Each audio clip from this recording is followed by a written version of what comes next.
please, ako nakikiusap ako sa iyo. Kami sa committee to nakikiusap sa iyo na magsabi ka lang ng buong katotohanan. We are here to ferret out the truth. The whole truth and nothing but the truth. Yung tanong ko lang sa iyo, napakasimple. Sino ang humingi ng tulong? Ikaw ba humingi ng tulong dito sa taong yung pangalan sinulat mo? Sige na. Sen, hindi po tulong po yung hiningi ko po sa kanya talaga. So pinagsalitaan ko po talaga siya na hindi maganda. Ano nga? Doon po nag-start. Why did he or she felicitate your escape from the country kung pinagsalitaan mo siya na masama? Yun lang naman eh. Okay. Bakit siya nag-facilitate? Siguro po dahil isa na rin na sa tingin ko lang po, no, baka nagigilty na rin po siya. Nagigilty saan? Opo. Saan nangyayari po ngayon sa akin? Dahil, ko lang po. Bakit siya nagigilty? Bakit siya nagigilty? Sen, kung okay lang po na hindi ko po siya disclose po sa public. It's not okay with me. Ikwento mo na. Total, nandito na tayo lahat. Pasensya na po, Sen. I refuse to answer po for my own safety po. SP Pro Temp, gusto mag-interject. Yung safety mo, sagot na namin. Isa lang, sagot. Isa lang tanong, isa lang. With the indulgence of SP Pro Temp, Senbong. Jing, isa lang. Tumakas ka ba o itinakas ka? Anong difference? Ikaw ba yung tumakas, Miss Alice? O yung taong ito sa papel, tinakas ka niya?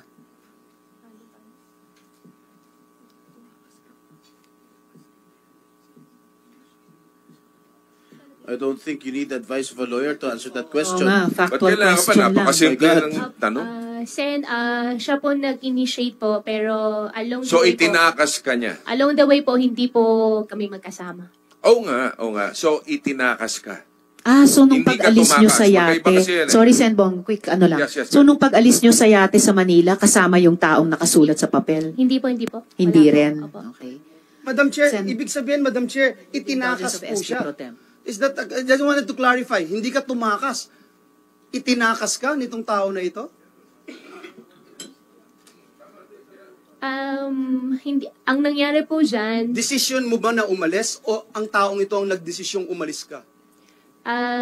Kasi sabi mo yes gusto mo na lang. sanang umatras. Yes or no lang. Decision mo bang umalis o itong tao na ito ang nagdesisyon para sa'yo umalis? Kaya niya pinacilitate ito. Nung una po, siya po nagdesisyon po para sa akin. So, nung una. Tapos po. nung pangalawa, ikaw nung na pangalawa po, dahil meron po ako ulit ng mga naririnig, nababalitaan po, natatakot na po ako din talaga. So ikaw, sinabi mo sa kanya, nagsalita ka ng masama sa kanya. Hindi ka natakot sa kanya nun dahil nagsalita ka ng masama sa kanya. At parang sinasabi mo, nung una, siya ang nag-initiate na ikaw ay tumakas. Hindi ba ito ang mastermind mo? Itong mastermind ng lahat na ito? Amo mo ito? Itong tao na ito? Sen, wala po akong amo. Okay. So, ikaw ang big boss ng lahat ng Pogo sa Bamban? Hindi rin po ako big boss ng Bamban. Ano ka? Kung hindi ikaw ang boss, kung hindi siya ang big boss, anong papel mo, Miss Alice, sa Pogo sa Bamban? You are under oath, ha? At ang dami nang lumabas sa pagdinig na ito. Madam Chairman, doon sa Pogo, sa Bamban, ang participation ko lang po doon ay yung lupa na dati po sa akin. No. We've gone way beyond that na. Madam Chair, just to put into the records, no? Itong tao na ito, sabi niya, nung una siya nag-initiate na itakas siya. Pangalawa, Madam Chair, nagalit siya at sabi niya na itong lahat ng nangyayaring ito, parte siya kung bakit nangyayari ito.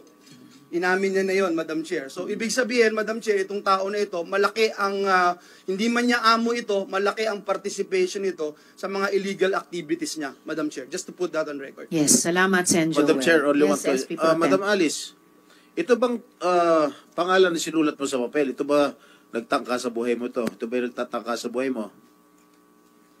Yeah, nung huli po, hindi po siya exactly, pero meron din po ako nabalitaan. Na siya? Ito sinulat mo? Nung huli na po. Kaya nga, so anong motive? Kung itong taong ito na sinulat mo sa papel, nagtatangka sa buhay mo, bakit siya? Sa umpisa, hindi naman po ganun eh. Sa umpisa, okay naman po lahat. Ngayon, nung bandang huli? Nung bandang huli lang po. Nung bandang huli, marami na rin po ako narinig. Ano yung mga narinig mo? Sen, I refuse to answer po for my safety po, please. Actually, dahil nasabi mo na sa amin na hindi na kayo good nitong taong ito, and in fact, sagot mo kay SP Pro Temp, isa siya na nagbabanta o parang nagbabanta sa iyo, all the more.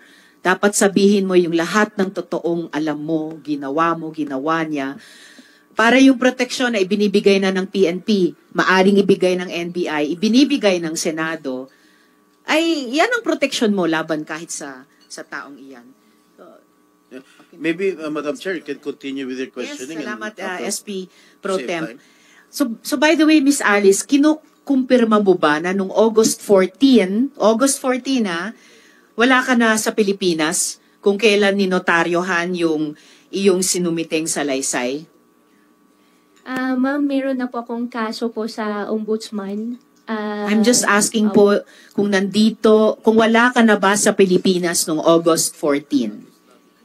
Oo, hindi yan incriminating sa kaso mo sa ombudsman. Tinatanong ko lang, wala ka na ba sa Pilipinas nung August 14?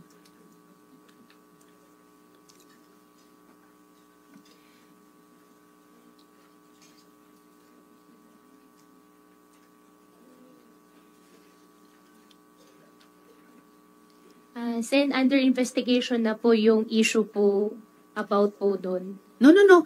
I'm just asking, nandito ka ba sa Pilipinas nung August 14? Sen, hindi ko po siya isasagot kasi mayroon na pong kaso po sa akin about it po. Kailan kayo umalis sa yate? Anong petsa?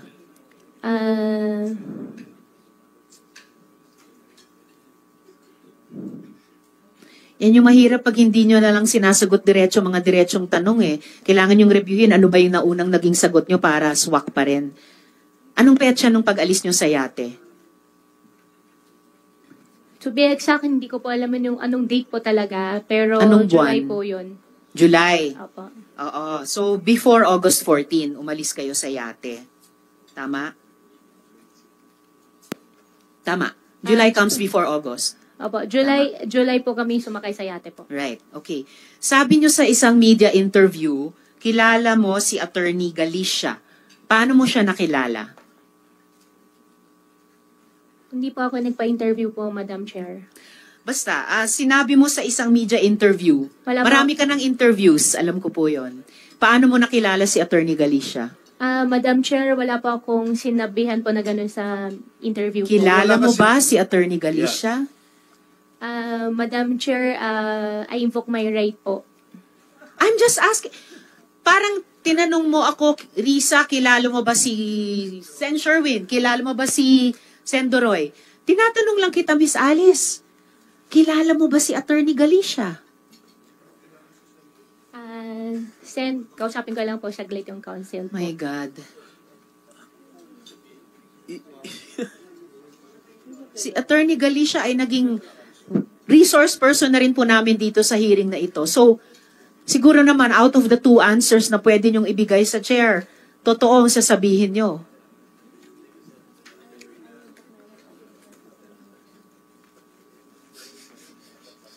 Yes, Miss Alice, kilala nyo ba si Attorney Galicia?